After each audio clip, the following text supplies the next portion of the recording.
Ji, I was a little rebel क्योंकि मैं सबसे छोटी हूँ। अम्मा का तो आपका खुद ताल्लुक शोबिस से रहा और बड़ा हमारा प्यारा नाम, हर दिल अजीज नाम एक ज़माने में। उन्होंने कभी ये बोला है बचपन में, बोला तुम बोला?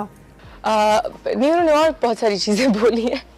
वो एक स्टेपल होता है ना, एक पंजाबी माँ का जूता उतार के फाड़ना, तो मैंने जूते भी बड़े खाए हुए।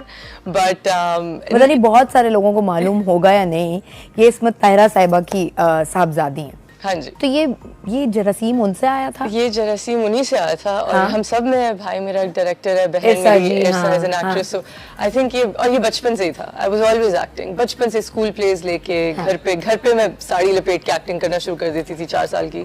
एंड फिर मैं पैसे वसूल करती थी कि मैंने आपको एक शो दिखाया, तो पैसे अपनी माँ से और मेहमानों से। So I always like doing this. तो रिबेलियस बच्चा कैसे थी, क्या करती थी, किस चीज पे ज्यादा गुस्सा आता था? यार गुस्सा मुझे एक जमाने में बहुत आता था, मैंने बहुत कम कर लिया। अब कंट्रोल आ गया बहुत देर बाद, बहुत एफर्ट लगाने के बाद। लेकिन क्योंकि मैं 6 बहन भाइयों में से सबसे छोटी हूँ और मुझसे जो बड़ी हैं, मुझसे 13 साल बड़ी हैं, तो मेरे कोई 5 और पेरेंट्स थे ऊपर। एंड फिर स्पॉइल भी करते थे और डांटते भी थे, तो आई थिंक उस सेंस में मैं थोड़ी सी एंटाइटल थी। तो मतलब ऐसा वाला बच्चा ना कि जिसके मूड स्विंग्स होते थे? बहुत मूड स्विंग्स, मैं बहुत पॉजेसिव थी। अभी तक होते हैं मूड स्विंग्स? नहीं, अगेन बहुत कंट्रोल कर लिया, अब थोड़ी बड़ी हो गई। और ये चीजें अपनी पर्सनालिटी में जो आपकी थोड़ी सी खामियां होती हैं, क्योंकि वो बचपन में क्यूट लगती हैं चीजें, बड़े होके mood swings are not cute. बड़े होके कि क्या है यार, टैंट्रम्स है, और दूसरे बर्दाश्त भी नहीं करते। फैमिली के बाहर कौन बर्दाश्त करता है? सो वो आई थिंक एक कॉन्शियस एफर्ट। अरे ये कब एहसास हुआ था कि यार ये मेरे मूड स्विंग्स जो ना, ये बहन भाई अम्मा बर्दाश्त कर सकती हैं? मतलब बाहर आई थिंक कोई इंडस्ट्री में आने से 1-2 साल बाद। कितने मजे से सारा सब कुछ खा लेती हो या कॉन्शियस होती हो? कोई ऐसा फेज आया जब उष्णा ने वेट गेन कर लिया? हमें तो नहीं याद, टीवी पे कोई कभी ऐसा मैंने देखा। हर ड्रामे में मेरा नहीं निकला होता है। मेरा वेट बहुत फ्लक्चुएट करता है, बिकॉज मैं लूज भी यूं कर लेती हूँ अगर मैं महीना से ही खाऊं और डाइट करूं। जो कि मैं हमेशा से इतना डाइट नहीं करती। मैंने तुम्हारे एक इंटरव्यू में देखा था और उसमें तुमने कहा था मुझे भूख बर्दाश्त नहीं होती। यार आई कैन नॉट हैंडल भूख and I have to eat, which is the problem. मैं अगर जबरदस्ती कंट्रोल करूं तो मैं थोड़ी बहुत शेप में आ जाती हूँ, but I love food. And गुस्से वाली उष्णा इज लाइक भूखी उष्णा। इमोशनल ईटर हो? जब आज तो ड्रामे में वो वाला सीन था और मैं और अच्छा कर सकती थी। Depression eater, happy eater, I am an everything eater. I need to, if I am upset I need to go eat and it's a problem. So मैं उसको बैलेंस करने की कोशिश करती हूँ। I go to the gym, which is very important. But मेरे set पे मशहूर है, मेरे बला के सेट पे भी और जो अगला भी कर रही हूँ, कि मुझसे मेरे जो डायरेक्टर है बदर भाई, अब वो कहते हैं बात करने से पहले पूछना खाना खाया। एंड अब रमजान में इट्स ऑलवेज लाइक प्लीज तुम रोजे ना रखो, और मैं रखती हूँ, which is like, but the whole point is कि कंट्रोल करना ना अपना आपको गुस्से में, भूख में।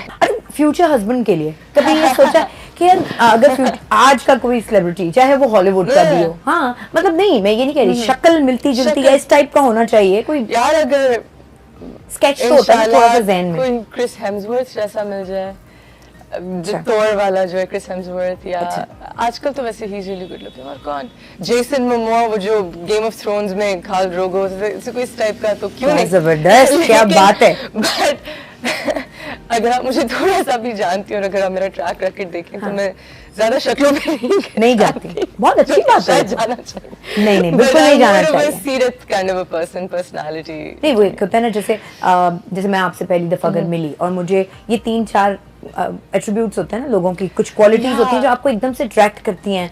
क्या इसके बाद smile, and for me intelligence, charm is very important. Sense of humour is so important. But you know Shashi ji, अब जैसे कि मैं बड़ी होती जा रही हूँ, आई रियलाइज्ड कि इट्स वेरी इंपॉर्टेंट। ये चीजें चार्मिंग तो होती हैं, but it's very important to see what a person is like, even if they are not that charming. कभी कभी इस तरह के लोग बोरिंग भी होते हैं, फिर उनके साथ you are not that attractive, but I think जरूरी है अगर आपने सेटल डाउन होना है जिंदगी में, तो आई थिंक इट्स इंपॉर्टेंट कि बेशक बोरिंग हो लेकिन इंसान अच्छा हो, नॉट अ लायर। मोस्टली लड़कियां जो आज कल तुम लोगों की एज की हैं, कहती हैं भाई कुछ और हो ना हो, बंदा लोडेड हो। यार तुम इसको इम्पोर्टेंस देती हो? ओके, सो पहले मैं नहीं देती थी। पहले आई वाज लाइक लोडेड, नहीं, I he can be poor, I don't care. But I feel like कि इट्स सो इम्पोर्टेंट कि लोडेड ना हो, but he should be financially stable. Because अगर एक आदमी, मेरे भाई ने मुझे चीज बताई थी कि man should be a protector and a provider, और अगर एक आदमी एक प्रोटेक्टर और प्रोवाइडर नहीं है, बेशक आपके अपने मीन्स है, I am very independent, I don't take anything from anyone, I earn my own money, लेकिन अगर वो चीजें नहीं है तो एक तो उसकी मर्दानगी पे ही गेट्स इनसिक्योर, वो इनसिक्योरिटी आप पे उतारेगा। दूसरा, आपके दिल में उसकी इज्जत कम हो जाएगी। और तीसरा, एक जो पंजाबी में फारिग आदमी से कहते हैं वेला आदमी, जो वेला आदमी होता है ना, फिर उसका दिमाग खराब हो जाता है, वो फिर गलत चीजों में पड़ जाता है। लेकिन तुम्हें नहीं लगता जब लड़की एट योर एज बड़ी फाइनेंशियली इंडिपेंडेंट हो जाए और यू नो कॉन्फिडेंट भी हो जाए और इतना उसका नाम भी हो, उसके लिए मैच ढूंढना जैसे जैसे आप ज्यादा जाते हैं तो बहुत मुश्किल हो जाता है, बिकॉज लोग नहीं, मर्द भी हैंडल नहीं कर सकते, एक इनसिक्योरिटी आ जाती है। मर्द ऐसे वाले लोग औरतों को हैंडल कर लेते हैं, ये जो औरत होती है ना, और क्योंकि फिर जो फाइनेंशियली स्टेबल औरत होती है वो फिर आगे से आंसरेबल भी नहीं होती, वो फिर उसको अपनी इंडिपेंडेंस भी चाहिए क्योंकि वो डिपेंड नहीं कर रही होती आप पे। And I think that's so important. I think के, और कई औरतें डिसएग्री करेंगी मुझसे पाकिस्तान में, I was watching Goldie Hawn और एक और खातून थी पता नहीं ओपरा पे इंटरव्यू, वो कह रही थी कि women need marriage, हमारी सोसाइटी में तो marriage we need it because it's our culture and religion, but women need marriage because वो financially इंडिपेंडेंट नहीं होती हैं। और जब आप हो जाए independent, then you don't need a man, then you want a man.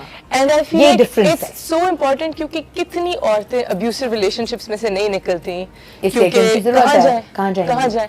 तो आई थिंक एक आपकी बैकिंग होना बहुत जरूरी है, आप अपना थोड़ा कोई घर बना लें, कुछ बना लें जो आपके नाम पे हो, और आप इतने स्टेबल हो कि मर्द जो है आपको ऐसे ट्रीट करे कि अगर मैं इसके साथ गलत हूँ तो she is fine, she can leave, फंसी नहीं हुई। तो आपकी तभी इसलिए म्यूचुअल रिस्पेक्ट बहुत जरूरी है। म्यूचुअल रिस्पेक्ट बहुत जरूरी है। In today's day age it's very. Social media कितना यूज करती हो अभी? यूट्यूब के बाद इंस्टाग्राम बहुत यूज करती हूँ, which I should not। खुद करती हो, कोई टीम रखी हुई है? Instagram I use it myself. Facebook वगैरह कभी कभार, टीम में इतना उस पे एक्टिव नहीं। फेसबुक पे एक दफा तुमने कुछ कमेंट लिखा था 2017 में, मुझे याद है, टॉक शोज पे कि रमजान जो है वो टॉक शोज है ना, वो रेटिंग उसके लिए कैश करते हैं, और उस पे लोगों ने बड़े कमेंट भी किए। इंडिया के न्यूज़पेपर्स में आने लग गया, it was very viral. My point was this, I know Ramzan is a very holy month, I am not denying it, and I think it's amazing. मैं आपको उसकी बैकग्राउंड बताती हूँ थोड़ी सी। Basically woke up one morning और रमजान मुबारक के मुझे कुछ 600 मैसेजेस आए। पहला रोजा था, गर्मी लग रही थी, मुझे गुस्सा चढ़ा हुआ था, and my dogs were barking, light गई हुई, गर्मी शदीद। This is 2 years ago, right? And I had these messages, और उनमें से there was a director who was not, who had sent me, may this Ramzan bring blah blah blah blah blah to you, and so this director had made me very uncomfortable once and not given me a project because I left the meeting. He was being too friendly. जिस तरह की छोटी-छोटी चीजें होती हैं, ऐसे लोग भी मिलते हैं आपको।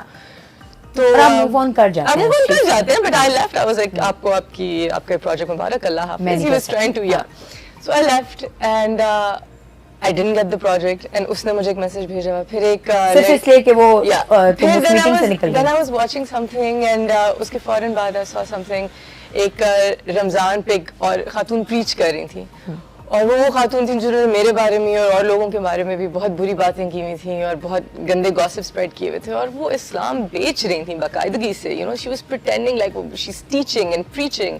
एंड एहतराम करना एक चीज़ है, बट जब आप प्रीच करते हैं, when you yourself don't follow it, that's a very different thing. So मुझे वो हिपोक्रेसी पे, मुनाफिकत कहते हैं हिपोक्रेसी को, उस पे गुस्सा चढ़ा कि आप ये चीज़ें सिखा रहे हैं, लेकिन मैं अच्छी तरह से जानती हूँ कि आप अंदर से क्या है, और आप चीज़ें ये क्यों सिखा रहे हैं, आप ये आयतें और ये हिदायत और ये सब टीवी पे क्यों दे रहे हैं, बिकॉज आपको इतना बड़ा पेचेक मिल रहा है, and you are doing that when I. So वो जो इस महीने को एक्सप्लॉइट करना, जबकि बाकी के साल बेशक आप रिलीजियस ना हो, लेकिन आप अच्छे इंसान नहीं हैं और आप लोगों को हर्ट करते हैं और आप गॉसिप करते हैं, लेकिन इस पॉइंट पे आप लोगों से कह रहे हैं कि आप अच्छे इंसान बने क्योंकि आपको पैसे मिल रहे हैं, मुझे वो मुनाफिकत जहर लगती है। सो मैंने उस पे 5 मिनट के अंदर उसी वक्त, उस गुस्से में, नींद में, भूख में, मैंने एक स्टेटस लिख दिया, और वो फिर मैं I went on with my day, और मैं फिर अगले दिन उठी तो मैंने देखा वायरल हुआ था, एंड आई वाज लाइक अच्छा मुझे अपना मुंह बंद रखना चाहिए। और बहुत सारे तुम्हारे ही फ्रेटर्निटी के बहुत सारे लोगों ने फिर उस पे कमेंट भी किया था। तो बहुत हुआ, बिकॉज़ आई थिंक हम सब रिलेट कर सकते हैं इस चीज से, that you are so horrible to me but today you are so like. अच्छा, तुमने उन होस्ट से या उस डायरेक्टर से कभी हस्बैंड के लिए कभी ये सोचा कि यार अगर आज का कोई सेलिब्रिटी, चाहे वो हॉलीवुड का भी हो, हाँ मतलब नहीं, मैं ये नहीं कह रही शक्ल मिलती जुलती है, इस टाइप का होना चाहिए कोई यार, अगर स्केच तो होता है थोड़ा सा ज़हन में, कोई क्रिस हेम्सवर्थ जैसा मिल जाए, थॉर वाला जो है क्रिस हेम्सवर्थ, या आजकल तो वैसे he is really good looking. और कौन, जेसन मोमोआ, वो जो गेम ऑफ थ्रोन्स में खाल ड्रोगो, कोई इस टाइप का, तो क्यों नहीं, जबरदस्त, क्या बात है। बट अगर आप मुझे थोड़ा सा भी जानती हो, और अगर आप मेरा ट्रैक रैकेट देखें, तो मैं ज्यादा शक्लों पे नहीं जाती।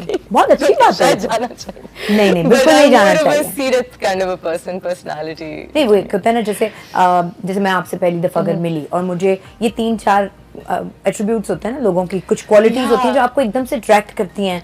क्या इसके बाद smile would really, and for me intelligence, charm is very important. Sense of humor is so important. But you know शाशी जी, अब जैसे कि मैं बड़ी होती जा रही हूँ, I've realized कि it's very important, ये चीजें charming तो होती हैं, but it's very important to see what a person is like, even if they're not that charming. कभी कभी इस तरह के लोग बोरिंग भी होते हैं, फिर उनके साथ you're not that attractive, but I think जरूरी है अगर आपने सेटल डाउन होना है जिंदगी में, तो I think it's important कि बेशक बोरिंग हो लेकिन इंसान अच्छा हो, yeah, not a liar, mostly लड़कियां जो आज कल तुम लोगों की एज की हैं, कहती हैं भाई कुछ और हो ना हो, बंदा लोडेड हो। यार तुम इसको इम्पोर्टेंस देती हो? ओके, सो पहले मैं नहीं देती थी, पहले I was like loaded, नहीं